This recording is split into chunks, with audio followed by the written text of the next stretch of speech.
అందరికీ నమస్కారం. కేజేఎస్ మీడియాకు స్వాగతం. కొన్ని అనివార్య కారణాల వల్ల 2 నెలల నుంచి మీకు ఎలాంటి అప్డేట్స్ ఇవ్వలేకపోతున్నాను.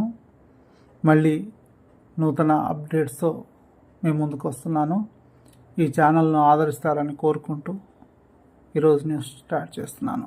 లండన్కు ముఖ్యమంత్రి వైఎస్ జగన్ టూర్ ఎన్ని రోజులంటే ఆ డీటెయిల్స్ చూసే ముందు ఈ వీడియో నచ్చినట్లయితే లైక్ చేయండి, షేర్ చేయండి. మరిన్ని వీడియోల కొరకు మా ఛానల్ సబ్స్క్రైబ్ చేసుకోండి. ఆంధ్రప్రదేశ్ ముఖ్యమంత్రి వైఎస్ జగన్మోహన్ రెడ్డి సతీ సమేతంగా నేడు లండన్ పర్యటనకు వెళ్తున్నారు. శుక్రవారం రాత్రి 11 గంటలకు విజయవాడ నుంచి లండన్ పర్యటనకు వెళ్లబోతున్నారు. సీఎం జగన్ కుటుంబం యూకే, స్విట్జర్లాండ్లోనూ పర్యటించనున్నట్లు తెలుస్తుంది. ఈ పర్యటన తర్వాత తిరిగి ఈ నెల 31న రాష్ట్రానికి వస్తారని తెలుస్తుంది. ఎన్నికల ఫలితాలకు 4 రోజుల ముందు తిరిగి రాష్ట్రానికి వస్తారు.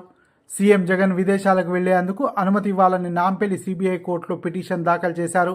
ఈ నెల 17 నుంచి జూన్ 1 వరకు విదేశాలకు వెళ్లేందుకు గతంలో కోర్టు ముందస్తు అనుమతి లేకుండా దేశం విడిచి వెళ్లరాదన్న బెయిల్ షరతులు విధించింది.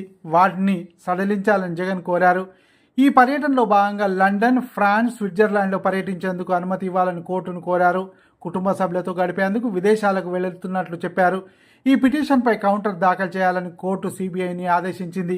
జగన్ విదేశాలకు వెళ్లేందుకు అనుమతి ఇవ్వొద్దని సిబిఐ కోర్టును కోరుతూ కౌంటర్ దాఖలు చేసింది. ఇరువైపుల వాదనలు విన్న కోర్టు ఈ నెల 14కు తీర్పు వాయిదా వేసింది. అయితే కోర్టు జగన్ విదేశాలకు వెళ్లేందుకు గ్రీన్ సిగ్నల్ ఇచ్చింది. అయితే ఫోన్ నెంబర్, మెయిల్ ఐడి వివరాలు కోర్టుకు, సిబిఐకి సమర్పించాలని జగన్ను నాంపల్లి కోర్టు ఆదేశించింది. ఈ నెల 13న పోలింగ్ పూర్తి కాగా జూన్ 4న ఓట్ల లెక్కింపు జరగనున్న సంగతి తెలిసిందే. ఈ గ్యాప్లో ఆయన విదేశీ పర్యటనకు వెళ్తున్నారు. ఈ వీడియో నచ్చినట్లయితే లైక్ చేయండి, షేర్ చేయండి. మరిన్ని వీడియోల కొరకు మా ఛానల్ను సబ్స్క్రైబ్ చేసుకోండి.